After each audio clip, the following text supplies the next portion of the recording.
The President's Press Conference, Old State Building, March 31st, 1954. As you can suspect, ladies and gentlemen, from the picture taken this morning, we're trying a little bit of an innovation.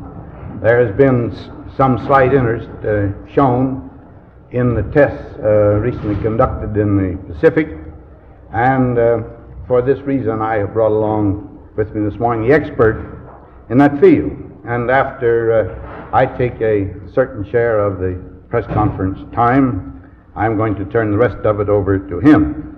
And of course this will also give me a unique privilege of seeing someone else in this particular spot.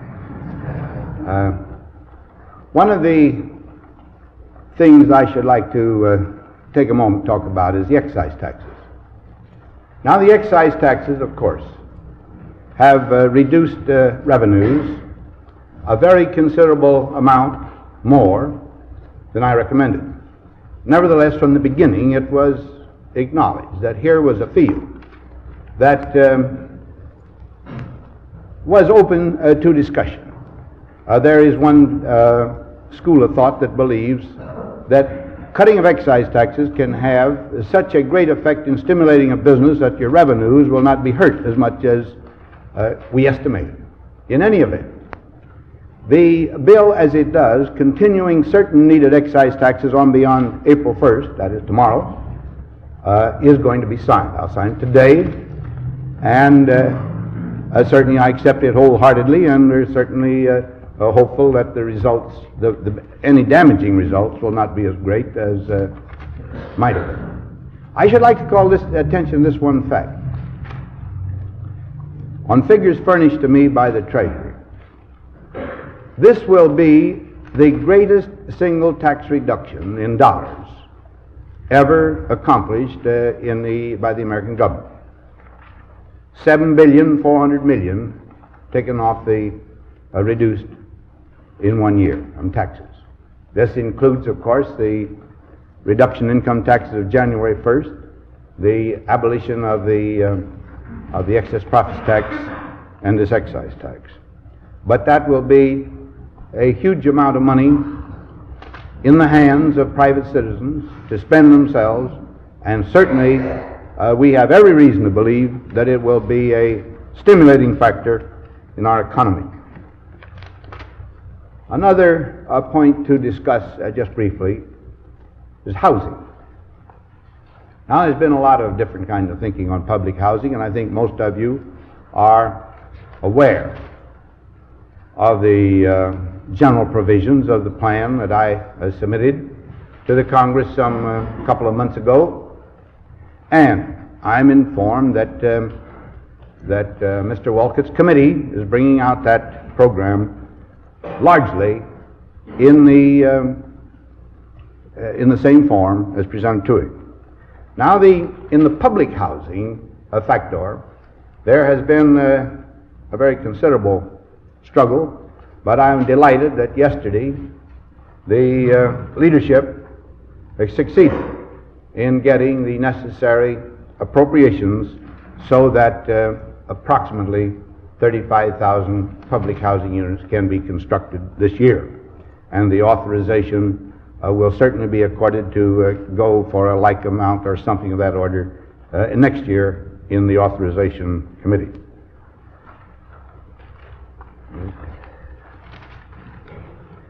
The other item that I wanted to mention was the Randall Report and my message to Congress on foreign trade.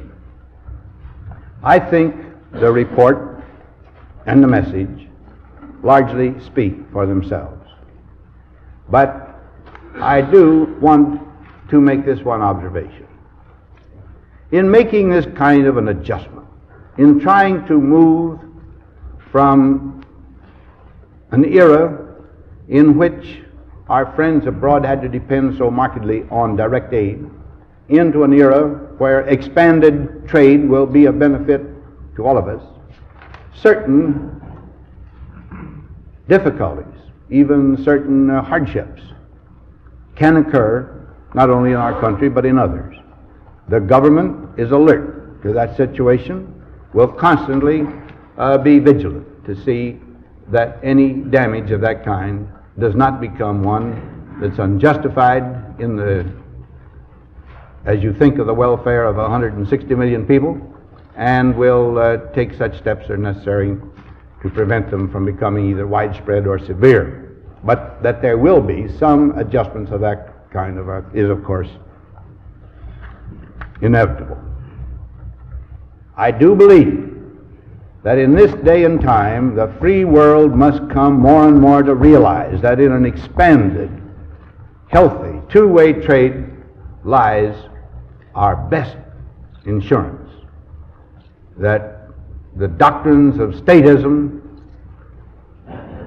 cannot come in and overcome our whole idea of free government. Now, within our own country, we don't feel that danger so intimately.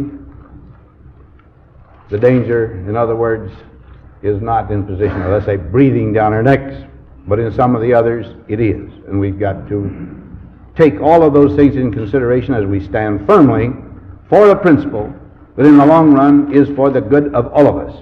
And it is going to take a very great firmness, because, as I say, there are bound to be some maladjustments and difficulties. And now, that was my speech for the morning, ladies and gentlemen, and the rest of my time that I've allocated to myself, I will take up the questions. Mr. President Smith of the United Press, I wonder if you could explore for us, sir, or amplify on Secretary Dulles' speech the other night in which he spoke of our readiness to take united action in the Far East.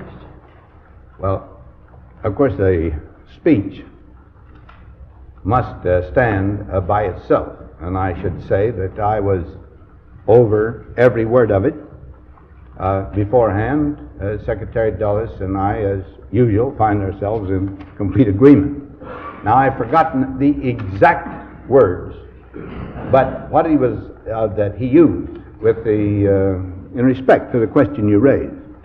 But he did point out that it's in united action of all nations and peoples and countries affected in that region that we can successfully oppose the encroachment of communism, and should be prepared to meet any kind of attack that would come in there, because he pointed out the great value of the region to all the free world and what it would mean to us, what its loss would mean to us. So I think aside from just the assertion that we are seeking that kind of united action to among all our friends, that the speech otherwise must stand by itself. Agronsky, American Broadcasting Company. I wonder if I could ask one more specific question along those lines. The united action has been interpreted generally as indicating perhaps intervention, direct intervention, or direct use, more accurately, of American troops. Can you comment on that, if necessary? Well, I have said time and again that I can conceive of no greater disadvantage to America than to be employing its own ground forces and any other kind of forces in great numbers around the world, meeting each little situation as arises. What we're trying to do is to make our friends strong enough to take care of local situations by themselves with the financial, the moral, the political, and certainly only where our own vital interests demand it, any military help. But each of these cases is one that has its own degree, let us say, of interest for the United States, its own degree of risk and danger, and consequently each one must be met on its merits. I couldn't possibly give you a general rule of what the United States would do in a situation, because no one could know all of the circumstances surrounding it. I think the best answer I ever heard in diplomacy was that given by France, I believe, to Germany in late August or late July of 1914. When Germany asked her intention, she said, France will do that which our best interests dictate. And that's about the only answer, I believe, you can give, except in terms of very great generality. Mr. President, reports from Europe indicate that the European Defense Community project is bogging down. That raises again the question of whether we have all our policy aids in that EDC basket, or whether there's some alternative in mind if EDC fails. Could you comment on that?